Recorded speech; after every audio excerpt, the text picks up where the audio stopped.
Alright guys, welcome back to VALORANT News. The match of the century is concluded and Sentinels have got the job done, taking down 100 Thieves in a phenomenal series. So much drama and action around this one, especially the TenZ Yoru pick. Highly unexpected, the decisions that Sentinels made. They get over the line though, loads of reaction. Marved waving goodbye to 100 Thieves on the other side of the stage. What does it mean for the future of their roster? Very much enjoyed to hear your thoughts in the comments. Hit the like button if you enjoy. Subscribe if you're new as always. No time to waste today. We begin here with the Chinese Champions Qualifier. Already the three teams, FPX, BLG, Edward Gaming have qualified officially, but this was the grand finals where Edward get the job done 3-1. This was a little bit interesting at a time. I will say that Hoozy, Hoozy versus GenG was meant to be a good matchup here, and Hoozy got absolutely bodied map 1 on split. Game 2 was not close either on the fracture, and then Bind though did go to BLG 14-12 before Haven was 14-12 the other way. So a competitive series definitely. GenG with 97 frags, 319 ACS. He averaged like 330 ACS over the tournament, like just absolutely ridiculous. But these teams will go to champions. Edward Gaming got the job done. Congratulations to them. But also we've got to talk about the Ascension in the EMEA side. Bleed qualified from the Pacific. The Guards qualified from the Americas. And it was Gentle Mates that got the job done. They lost in the first round to Ascend. It looked like it might be over and done with for them, but they made it work. The viewership as well, like Gataga, who is a part owner, founder of Gentle Mates. He had 153,000 viewers at this point on his stream. The French scene's going crazy, and I'm sure that Riot are loving the fact that these guys qualified. Having some of the rivalries there with the French teams next season, it's going to be fantastic. And this is in many ways perfect for what the EMEA scene kind of needs in some sense. So I'm sure Riot are going to be loving this one. And yeah, they made it in the end, and it was pretty dominant. They 3-0'd Apex. Wasn't even particularly competitive. Haven was, I think, the first 2 months were pretty comfortable. 13-6, then 13-10, and yeah, 13-10 again. So this is a bit of a whitewash, and you got to say that again, the Fnatic, this whole idea that Fnatic always choke in all this, and Apex was part of many former Fnatic players. Some people were kind of saying it's almost like a tier 2 Fnatic in some sense, and again, when push comes to shove, they fall short. So yeah, Mates, they get the job done. M8, like M8, he didn't qualify, but M8 did qualify through. Logan as well. I mean, Logan, Natank, like even Whalers had a great series here. Of course, great story from my perspective, but Logan, like, he's wondering, you've got to wonder why. How did KC not sign any of these guys? You know what I mean? Like, there's a lot of talent here that they've somehow managed to skip over and made some mistakes on. So Will is really happy about this. Awesome story for him, coming from, playing Call of Duty for several years, not making it on the level that he wanted to in the last couple of years, getting stuck down in the tier 2 scene in Call of Duty and thinking, you know what, want to give it a go, this transition over to Valorant, and he's made it work from console to keyboard and mouse. Fantastic work, and they've officially got the job done. So great story there, and we have our 3 teams that have ascended from tier 2 to tier 1 officially now locked in. But the match that really was interesting last night was this one. We had Sentinels versus 100 Thieves. Elimination game, loser goes home immediately in the last chance qualifier, and this man FNS has been doing the marketing for this for absolute days at this point. Without this guy, this match would not be considered in the same vein, and he was on Som's watch party, just having a straight up good time at watching this series. Before we get to that one though, Crew versus Furia. You guys have probably seen this flying around. I forget exactly what this cat is called, but I keep seeing this on Twitter over the last few days. So Crew have a pretty funny tweet as a result of it. Furia is out, and Crew actually win this one. Furia got pretty hard tilted in this, I gotta say, because they won game 1 14-12, and then after game 2 was 13-4, they just, 13-11, losing all those rounds in a row. That was not pretty, to be honest, for Furia to collapse in the way that they did. But wow, I mean, Crew get the job done. And this is the thing, they took down MIBR. They've taken out one Brazilian team. Now they take down another Brazilian team. Kesnit with a great series. And it's surprising because, like, Crew always should have been better than they were, as far as I was concerned. Like, every series they lost in the regular season, I was like, how are these guys still so bad? Like, their team should be pretty good on paper. And I think finally they've got it together a little bit. And you also have to wonder whether, like, getting one series under your belt is a bit of an advantage, right? Having Crew beaten MIBR, they come in the next day pretty hot against Furia, and in fairness, they lost map 1, so I guess that argument doesn't hold that much water, but still, it's quite nice to have that extra LAN experience under your belt, and, well, maybe that was one of the reasons to help them get over the line here, but Furia go home. That was an elimination game for them, so yeah, Crew are through, and I mean, wow, could we get like a Crew Sentinels grand final in the LCQ? That would be hilarious, but I think this was Crew playing well, but Furia definitely made a lot of mistakes in this one, so I don't expect Crew to go that much further, but we'll see. Anything can happen at this point, and it is getting to the point of being double elimination, where, well, Crew have got to that point, as have Sentinels, as we shall now see. So this was the series, Sentinels versus 100 Thieves.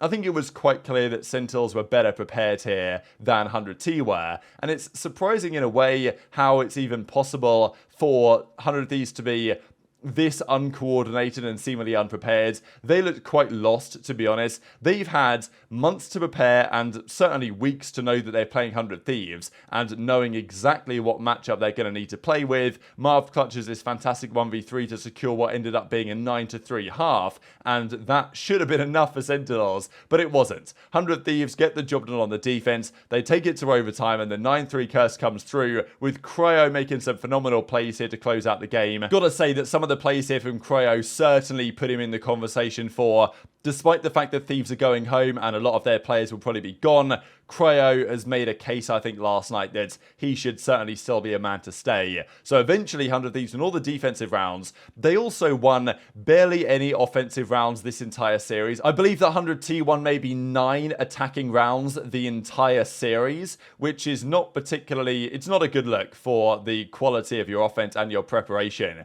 But yeah, Cryo with 2, then Cryo with 3, and he also got a crazy ace in the final map of the series as well that we'll get to. But Sentinels overheated pretty hard. They went up 9-3, they lost the map 1, and Sentinels, I'm sure, were thinking, like, damn, this is an absolute disaster. But thankfully for them, they were still the better team. TenZ was going in, making just some insane plays here on the Jets here, and I'd heard actually from some whispers before this series began that if it went map 3, there was going to be some fireworks, right? Like Sentinels had something cooked up for map 3 if it went there on binds, and so I was hoping that we were going to see exactly that, and that's what we saw. TenZ made some great plays. They win this one 13-7 on the split. It goes to binds. We then see the agent pick bans come through, and TenZ picks the Yoru. He's been talking about Yoru for so long, wanting to run this agent, going for like the double duelist composition, but it wasn't only TenZ that had this idea. Asuna also pulled out the Yoru. And TenZ was actually making plays late. Like, it's kind of crazy that this almost felt a little bit viable. Just because TenZ played with him doesn't necessarily mean that he's actually usable so often in ranked, but who knows? Maybe it's going to catch a bit more popularity. And this was a dominant game. I think it was 12-4 at some point, and then Crow got a sick ace to cut the lead down to 42, right? You know, this meme I thought was pretty funny, but in the end it didn't matter. As Sentinels get the job done at 13-7 in the end, they move on to the Americas LCQ. 100 Thieves go home. They looked pretty lost with respect to Sentinels on the last couple of maps of this series, I thought. And yeah, what a result for them. So Sentinels are through. Tough scenes for 100 Thieves, absolutely. I'll just share the final moments here, especially the reaction from Marved, who very clearly waves. He's either waving to the crowd or he's waving goodbye to 100 Thieves. We're guaranteed to play at least 2 more times. Multitude of roles, Josh. Yeah. I mean, so well. His form today was excellent. I mean, the fights that he was taking, somewhat similar to ones that he did. They play same time as today, yeah, second match. First match tomorrow is Leviathan versus Crew, and then it's Cloud9 versus Sentinels. Big match tomorrow as well. That's huge. Damn! Hit him with the...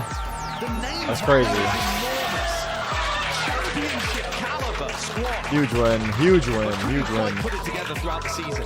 Must be said that Dephh, despite being a great player in his day, he hasn't really been that good this season, and especially when the pressure is on a big series like yesterday night, he wasn't really there. So as he says, sorry for this season. So changes are going to happen here, as Kaplan says. We overheated a bit game 1, proud of dialing in the next couple of maps, and yeah, Yoru Dephh. Sentinels looked good, I think. Certainly, I would say that's the case. 100 Thieves were a little bit questionable, and they're out of the tourney. They will need some changes. This was, though, the tweet of the night here from Sentinels. Watch until the end to see the roster blow up. Asuna, Cryo, Bang, Derek, and Stella. And here's a field by Matthew Haig, Droppenheimer. I thought was absolutely fantastic. So, I mean, yeah, this is just so beautiful that it's got to go on the big screen, I think. We've just got to enjoy this from the Sentinels social media team. And that then becomes the question to some degree, right? What is going to be the plan with this roster going forwards? Who's going to say who's going to go? Cryo, I think, made a very good case that he should definitely be staying around. But the rest of the team, I think, is in doubt as to what they plan to do going forwards, especially when you've got got the likes of Ye, who in fairness would play Crow as well, but he made the points before this series. They're like, look, whoever loses, I'm going to be coming for their job type thing. And maybe that'll happen for Ye. Maybe it won't. Maybe 100 Thieves can't even afford him. And as FNS says, look, all jokes aside, that team has insane talent. And if they do make changes, which they will, I know all of those players will find success in their Valorant careers elsewhere. This was the overall numbers here. 2-1 to Sentinels. Pearl was that 14-12 blockbuster. Great map from Cryo, a 30 bomb actually to bring this one back. But then it was 13-7 and then 13-7 again. Great first half from Sentinels. Cryo did his best, but it wasn't enough. So Sentinels advanced in the tournament. Only 4 teams remain now with a chance of qualifying for the World Championship. Those are Leviathan, Crew, and then Sentinels Cloud9. These 2 games again are going on tonight. So if anything, if Crew's performance against Furia is anything to go by, Sentinels might be coming in with a heat against Cloud9. I know that Zelsis tweeted, oh, pretty concerned about these guys. They're looking good. So that's going to be a big one. I think the winner of this series will become favourites for the tournament. Leviathan are certainly good as well. I would expect them to beat Crew. But yeah, Sentinels fans have at least 2 more series to watch, because if you lose this, you go down to losers bracket, and there is at least an actual losers bracket now. It's no longer single elimination as we've had so far. So very much interested in your thoughts in the comments. Hit the like button if you enjoyed. Subscribe if you're new. Take care, and I'll see you next time.